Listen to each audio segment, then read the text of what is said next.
कृष्णा बराय कर हात बाबू. दुखतोय का? हा किती दुखतोय? थोडा दुखतोय का? बघू बघू हात.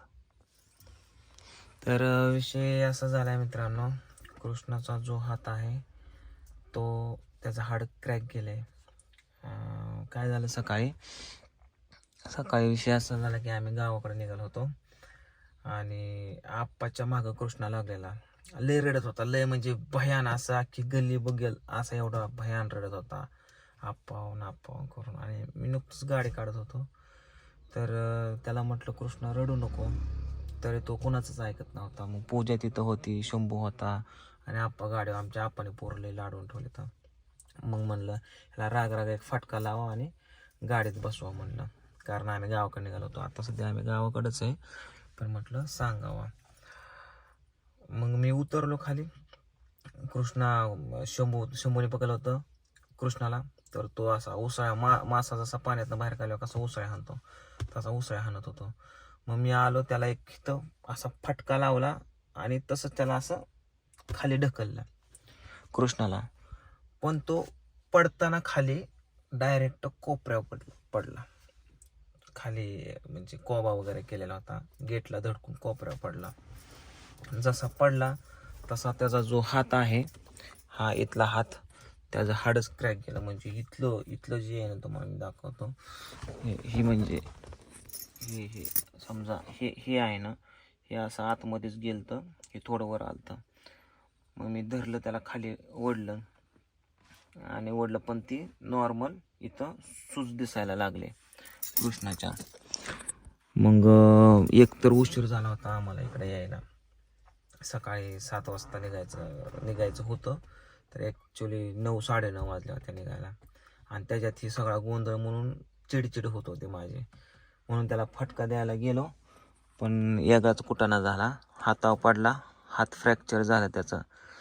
तिथून त्याला उचललं, रडतच होता ऑलरेडी, परत त्याच्यात लागलं, परत अजून रडायला लागला. दवाखान्यामध्ये वगैरे घेऊन गेलो, परत त्याला एक्सरे वगैरे काढून आणला. तर त्याचा जो एक्सरे आहे तुम्हाला दाखवतो. एक्सरे हे बघा, हा जो एक्सरे आहे तो एल्बोचा क्रॅक गेलेला. हे बघा, हे जे वरचं जे दिसते ना तुम्हाला या ठिकाणी, पूजा इधर का एक्सरा असा,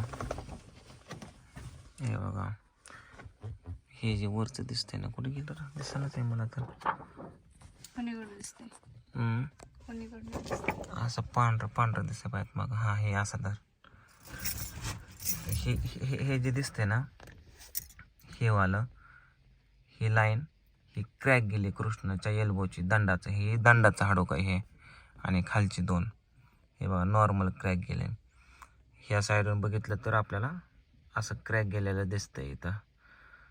मग एक्सरा वगैरे काढून प्लास्टर केलं त्याच्या हाताला. तर सध्या कच्चं प्लास्टर केलं आहे. डॉक्टर बोलले एवढं काय मेजर नाही आहे, होऊन जाईल कवर. त्याची थोडीशी सूज आहे, त्याच्यामुळे कच्चं प्लास्टर केले. ज्यावेळेस सूज उतरल, म्हणजे 2-4 दिवसानंतर सूज उतरली की त्याला पक्क प्लास्टर करून परत 3 आठवडं, जवळजवळ 15 ते 20 दिवस त्याला तसंच ठेवायचं आहे.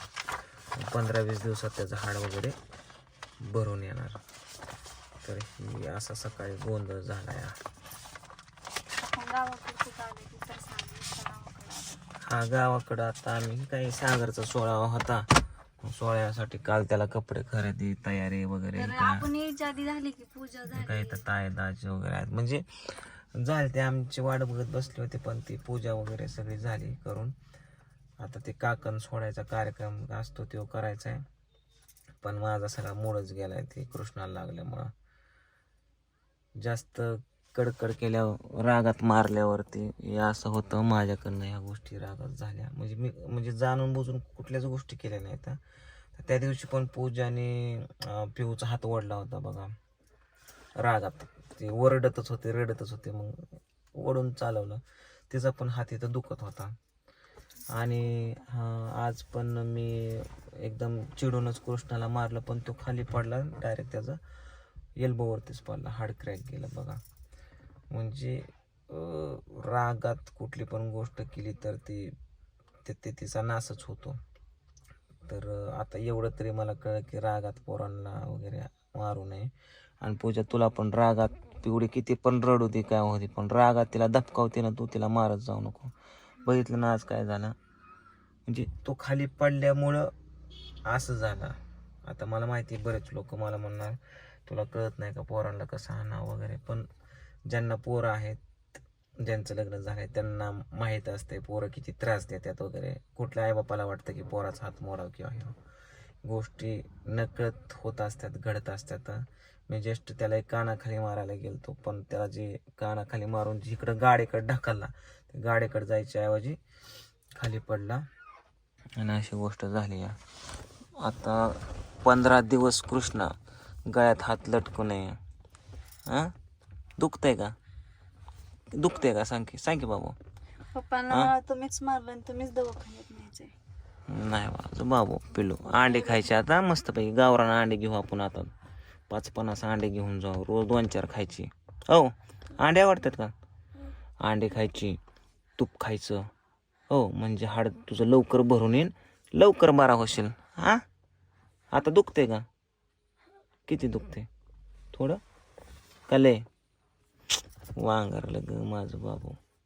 ते तुम्हाला बोलायचं भेटतंय, काही बोलायचं म्हणलं तरी दपकताय. ती दुखत असून सगळं तुम्हाला नाही म्हणणार. ते कृष्ण नाही तर मला सांगत लय चिडचिड करायला, लय हे करायचं नाही, कालवा करायचं नाही, कडकड करायचं नाही, शिव्या द्यायच्या नाही. तर कधी मध्ये कृष्णाला काय झालंय, वळण लागलंय. म्हणजे वळणच नाही ऍक्च्युली, आणि वळण लावायलाच घरी कोण चांगली नाही. तर म्हणजे न ही पूजा ती का मलाच वैताग येतो. आई आप्पा त्यांचं जे अंगवळण असतं ते काय पहिल्या जुन्या गोष्टी शिकवत असतात, आणि आमच्या आपाला एवढी घाण सवय ना, पोरांना सारखं कुरकुरे दे, बिस्किट दे, संग फिरायने, गाळवणे, मोबाईल दे. काल तर त्या पिवडीला मोबाईल देऊन तिला लपवून ठेवली होती वर टॉवेल बिवेल टाकून, असं म्हणजे तिला दिसू नाही ती कोणाला. मी आपाला काल पण खवळलो, आज पण खवळलो, सकाळी रोज खवळतो आपाला मी, मोबाईलसाठी पण आणि कुरकुऱ्यासाठी पण आणि लाड करता त्यासाठी पण. आणि आज त्या लाडाचा नतीजा आज बाहुला आपाच्या मागं पोरवं लागलं. एवढं बोंबत होतं जसं काय म्हणजे आता म्हणून नाही, पण असं कोणतरी गेल्यावणीच असं एवढं आखरीत रडत होतं. म्हणून मी वैतागून त्याला फटका लावला. हा, ती बारकी ना, ती असं होतं. हा बरोबर आहे, पण ही लाड कुणाचा आहे? सगळा आपाचा लाड आहे. लाड करते म्हणल्यावर एवढं नाही लाड पाहिजे, एवढं लाड नाही पाहिजे. अति होतोय तो लाड. जिथले तिथं मी जेव्हा बघल तेव्हा मोबाईल असतोच यार. त्याऐवजी मी काल आपाला सांगितलं, त्या पिवडीला मोबाईल देण्याऐवजी अंकल्पी द्यावं, त्याच्यातलं तिला शिकवा बाबा, ही ससा, चिमणी, कावळा ह्या गोष्टी शिकवा म्हणलं. तुम्ही तुम्हाला जेवढं येते तेवढं. आता समजा मी जर शिकवायचं म्हणलं तर मी माझं काम सोडून शिकवायचं म्हणलं तर कामामध्ये गाठा होतोय, कामामध्ये गाठा झाले घरदार कसं चालणार? त्यामुळे मला जास्त लक्ष देता येत नाही. घरी पूजा असती तर ही अडाणी परत 4-4 वेळा तुम्ही म्हणता बायकोला नाव ठेवता, बायकोला नाव ठेवता. तिला पण कळलं पाहिजे आपण काय नाव ठेवली तर एखाद्याने ईर्षेने त्या गोष्टी शिकायला पाहिजेत, पण ही करतच नाही. काय आणखीन काय बोलायचं बाकी? बघितलं काही असं वाकडं बोलते. त्यांचं बरोबर आहे की तीनदा काय काढायची गरज आहे. बरं ठीक आहे, पोरांकडे तर ध्यान दे. तुझं जाऊ दे, तुझं झालं गेलं, त्यांचं तर भविष्य कर उज्ज्वल. आहे का नाही कृष्ण? की परत बोललास का बायकोला असा? स्वतः बायकोची इज्जत ठेवत नाही, दुसरी काय ठेवणार? ठीक आहे, नाही ठेवत इज्जत, बस का? नाहीच ठेवत. तुम्हाला माझी किंमत नाही.